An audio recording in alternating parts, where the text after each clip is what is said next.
Good morning Moumita's world family, আশা করি তোমরা সবাই খুব ভালো আছো।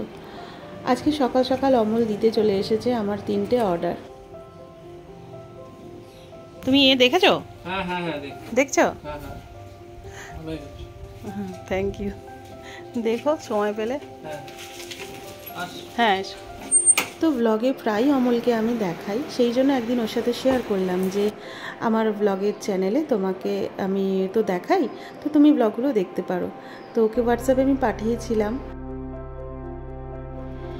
এটা একটা ওভারসাইজ টি শার্ট আমি অর্ডার করেছিলাম বাবাইয়ের জন্যে। ওর সমস্ত টি শার্টগুলো না মানে অনেক পুরনো হয়ে গেছে আর অনেক দিন ধরে পরছে। আর বাচ্চাদের একটু মানে মায়ের কাছে তো সব সন্তানেরাই বাচ্চা, 15-16 বছরই হোক আর তার ঊর্ধ্বেই হোক বা তার কমই হোক, তো বাবাই একটু চুজি। ও সব রকম জামা কাপড় পরতে পারে না, তো যেগুলো পরে ও কমফোর্টেবল ফিল করে সেগুলো ছাড়া কিন্তু ওকে আমি অন্য কোনো জামা কাপড় পছন্দ হলেও কিনে পরাতে পারি না। তো ও এই ধরনের সাইজ টি শার্টগুলো পরতে ভীষণ পছন্দ করে, তো ওর জন্য আমি অর্ডার করেছিলাম। আর এটা আমি অর্ডার করেছিলাম আমার নতুন কিচেনের জন্যে। তো আমার একটু সুন্দর করে সাজিয়ে গুছিয়ে রাখতে ভীষণ ভালো লাগে, আর এই সমস্ত ডেকোরেটিভ জিনিস দিয়ে সাজাতে তো আমার বরাবরই খুব ভালো লাগে। তো এই কিচেনের এই যে আইটেমটা আমি অর্ডার করেছিলাম একটা, কিন্তু অর্ডার এসছে আমার 2টো। পেমেন্ট তো আমি ফুল পেমেন্ট করে দিয়েছি দুটোর জন্যেই। ভাবছি ফেরত দেব নাকি রান্নাঘরটা সাজাতে, এই দুটোই লেগে যাবে। দেখি, যেটা ভালো বুঝবো ওটা পরে করব। আর এখানে একটা আমি র্যাক অর্ডার দিয়েছিলাম, যেটা আমার রান্নাঘরের এই সমস্ত তেলের বোতল, তারপরে নুন রাখার জায়গা, আরও অনেক ছোটোখাটো যে সমস্ত জিনিসগুলো থাকে চারিদিকে ছড়িয়ে ছিটিয়ে থাকলে না দেখতে ভালো লাগে না। সেই জন্য এই র্যাকটা আমি অর্ডার করেছিলাম, যাতে এর মধ্যে আমি সমস্ত জিনিসগুলো গুছিয়ে রাখতে পারবো আর দেখতেও ভালো লাগবে। রান্নাঘরটা জায়গাটাও অনেক শর্ট হয়ে যাবে। হ্যাঁ দেখ কিরম হয়েছে। ভালো হয়েছে।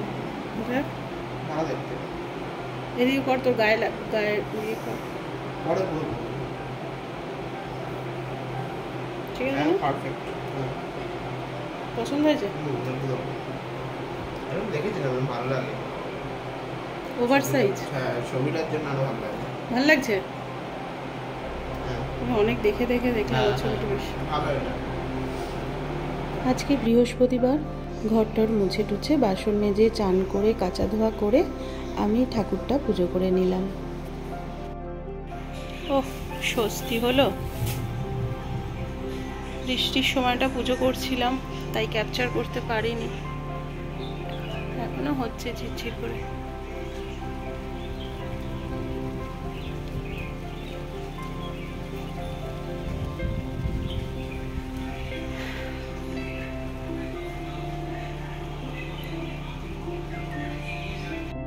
এই যে মুনিয়া এসে গেছে স্কুল থেকে। কেন মা ভালো লাগছে না?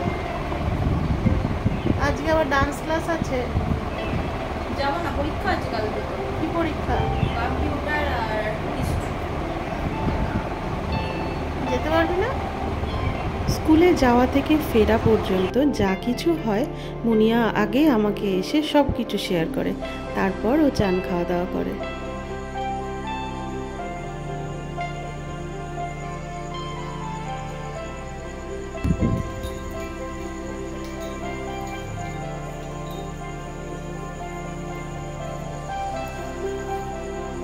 আজকে অনেক দিন পর বৃষ্টিটা হয়ে ওয়েদারটা খুব ভালো হয়ে গেছে, আর গাছগুলো যেন মনে হলো নতুন প্রাণ ফিরে পেল। চলো রাতের খাবারটা এবার তৈরি করে নিই। আজকে রাতে হবে রুটি আর ফুলকপি আলুর তরকারি। তো ফুলকপি আলুর তরকারিটা আমি বসিয়ে দিয়েছি, আটাটা মেখে রুটিটা পরে করে নিচ্ছি।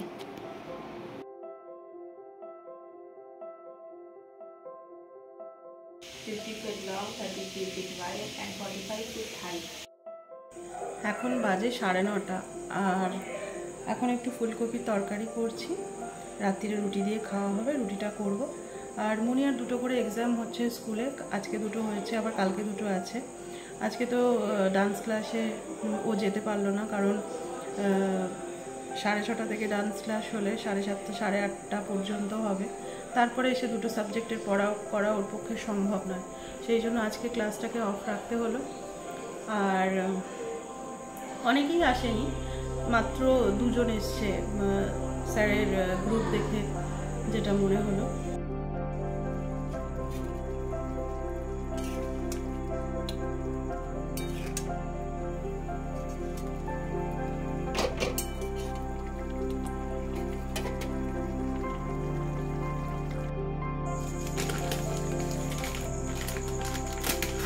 তো আটা ময়দা মিশিয়েই করবো মাখা।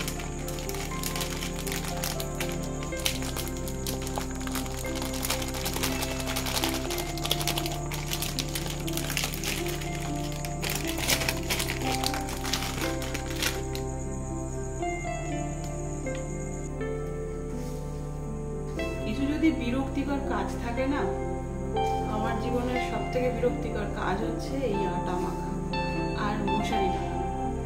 এই দুটো কাজ আমার খুব বিরক্ত লাগে, একদম করতে ইচ্ছে করে না, কেন জানি না। আটাটা যদি মাখা থাকে না, আমি রোজ সবাইকে রুটি বেলে করে দেবো, এই মাখতেই আমার বড্ড কষ্ট হয়।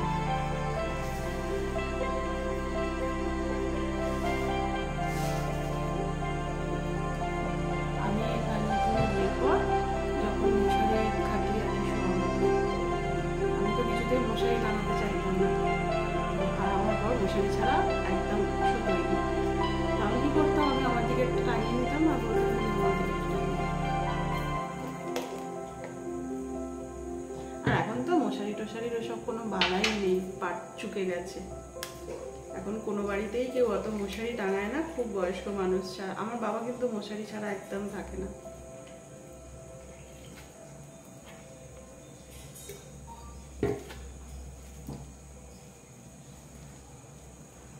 তরকারিটা আমার হয়ে গেছে, এবার আটাটা মেখে নিয়ে রুটিগুলো করে নেব। আমি একটু বেশি করেই মেখে রেখে দিই, যাতে 2 দিন চলে যায়। রোজ রোজ এই আটা মাখতে আমার একদম ভালো লাগে না। তারপর সকালেও লাগে, মুনিয়ার স্কুলে যায়, টিফিন ওর অফিসে, ওই জন্য একটু বেশি করেই আমি মেখে রেখে দিই।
রুটি পরোটা তরকারি সব আমার হয়ে গেছে।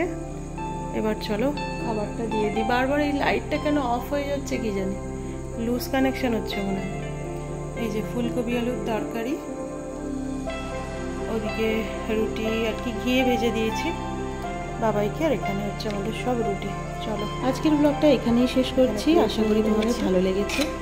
যারা নতুন আছো তারা চ্যানেলটাকে প্লিজ সাবস্ক্রাইব করো আর বেল আইকনটা প্রেস করে দিও নোটিফিকেশন পাওয়ার জন্য। ততক্ষণের জন্য খুব ভালো থেকো, সুস্থ থেকো। দেখা হচ্ছে পরবর্তী আর একটা ব্লগের সাথে। Good night, tata.